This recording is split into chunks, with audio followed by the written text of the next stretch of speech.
Have you ever stood beneath the branches of an old, gnarled tree and felt as though you were in the presence of a silent storyteller? Have you ever wondered if the strange, heavy fruit it bears might hold the memory of a love that was stronger than greed and a spirit that was mightier than death itself? Listen closely, and I will tell you the legend of such a tree, a story whispered on the wind in a valley long forgotten, the story of a love that refused to be buried. In a sun-drenched valley, nestled between rolling green hills, lived a young man named Calin and a maiden named Alara. Their love was as natural and deep as the river that carved through the land. Calin was strong and kind, with a spirit as bright as the morning sun, while Alara possessed a quiet grace and a heart so full of compassion that wildflowers were said to bloom brighter in her presence, but a shadow loomed over their happiness. Calin's father had passed away, leaving behind a staggering debt to the valley's landlord, a cruel and withered man named Lord Theron. To honor his family, Calin bound himself to Theron's service, working tirelessly in the fields from dawn until dusk. A prisoner to a debt he did not create, his only solace the stolen moments he shared with Alara at the forest's edge. Our story begins not with love, but with greed. Lord Theron was a man who collected beautiful things, rare silks, polished stones, and exotic birds.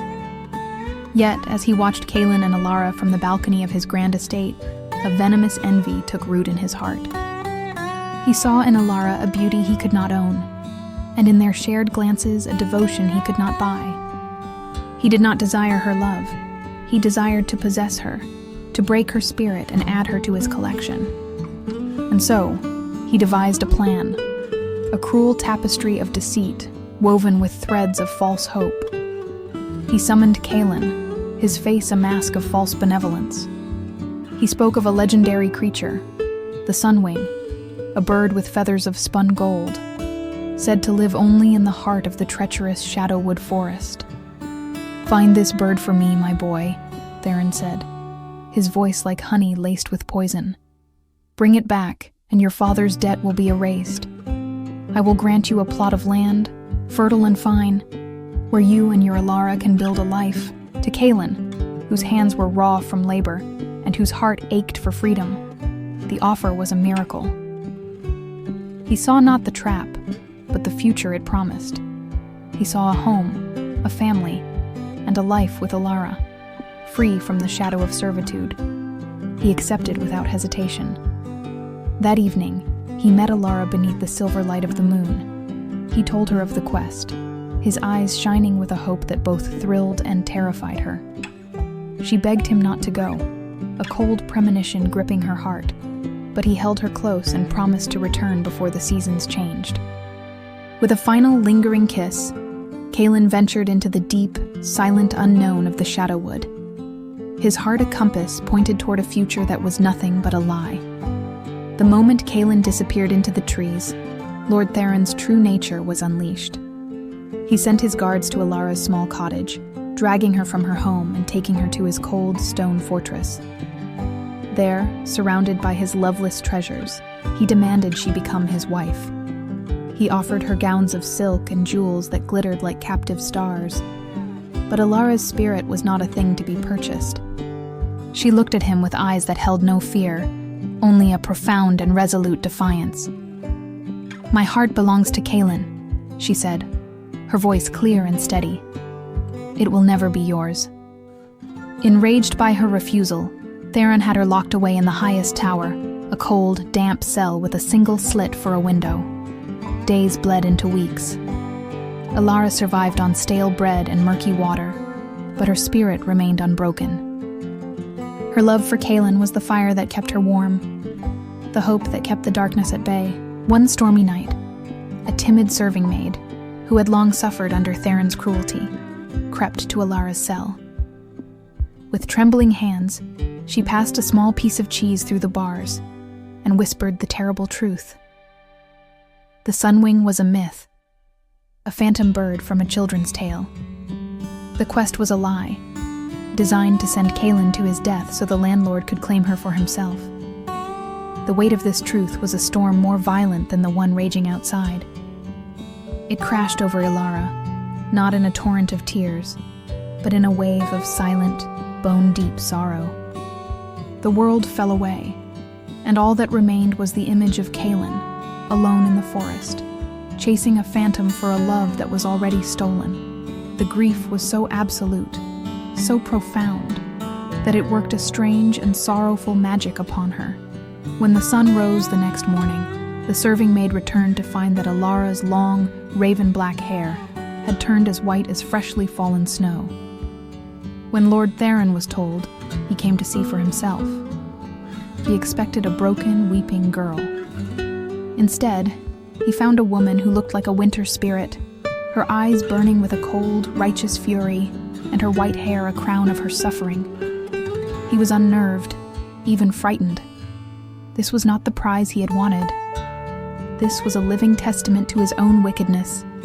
Disgusted and afraid, he ordered her released, casting her out of his fortress like a ghost he no longer wished to be haunted by. Free but shattered, Alara had only one purpose. She walked away from the village, her bare feet carrying her toward the one place she knew she had to go, the Shadowwood. She followed the faint, overgrown path she knew Kaelin must have taken, her heart calling his name with every beat. She journeyed for days, her white hair a beacon in the gloom of the forest, until she came to a small, sun-dappled clearing. There, a sense of profound peace and sorrow washed over her. She knew, with a certainty that defied logic, that this was where Kaelin's journey had ended. There was no grave, no marker, but in the center of the clearing grew a single, peculiar green sprout, pulsing with a gentle, life-giving energy. As she knelt, her tears falling onto the soil, a voice that was both Kaelin's and the rustling of the leaves whispered to her. It told her of his long and weary search, of his slow realization of the deceit, and of how his last thoughts were only of her. "Do not weep, my love," the voice whispered. "My spirit is not gone. It is here, in this earth. Take the fruit from this sprout. Carry it home and plant it where our love first bloomed. I will grow for you. I will protect you." From the center of the sprout, a single, strange, bumpy fruit had formed. It was heavy in her hands, its skin covered in soft thorns. She clutched it to her chest and returned to the valley. She planted it in the meadow where she and Kaelin had first promised their love to one another. A miracle unfolded. The tree grew with astonishing speed, its trunk thickening, its branches reaching for the sky as if pulled by an unseen force. In a matter of weeks, it stood tall and strong, a mighty guardian in the center of the meadow, its branches heavy with the same strange, thorny fruit. It was then that Lord Theron, his arrogance having overcome his fear, returned. He had decided he would take Alara by force, her white hair be damned. He and his guards rode into the meadow, their laughter echoing with cruelty. But as they approached Alara, who stood defiantly at the base of the tree itself seemed to awaken. A low groan came from its branches, and the huge, thorny fruits began to rain down. They fell with incredible force, thudding into the ground like cannonballs, their spiky hides tearing at the fine clothes of the guards and spooking their horses. Lord Theron, struck on the shoulder by one of the massive pods, cried out in shock and terror. He looked up at the tree, and in its rustling leaves, he swore he saw the furious, protective eyes of Kaelin himself. Scared witless, the landlord and his men scrambled away, never to bother Alara or the valley again. In the end, love did not die in the forest. It was transformed. The tree, born of Kaelin's sacrifice and Alara's sorrow, became the village's protector and provider. Its strange, sweet fruit fed the people, its broad leaves gave shade, and its presence was a constant reminder of the enduring power of a faithful heart. The villagers, in honor of the brave young man they had known and admired, the man they had often called by the simple, sturdy name of Jack, named his living legacy the Jackfruit tree. And so, the legend lives on, a testament to the truth that the greatest things we build in this life, love, courage, and sacrifice, can plant seeds that grow into miracles, offering shelter and nourishment to generations we may never meet. It reminds us that even in our darkest moments of loss, we can plant a seed of hope, and from the soil of our deepest sorrow, something strong, something beautiful, and something protective can grow. Thank you for joining me for this story. If you enjoyed it, please consider liking this video and subscribing for more legends from around the world. Until next time, may you find strength in the stories you hear and the seeds you plant.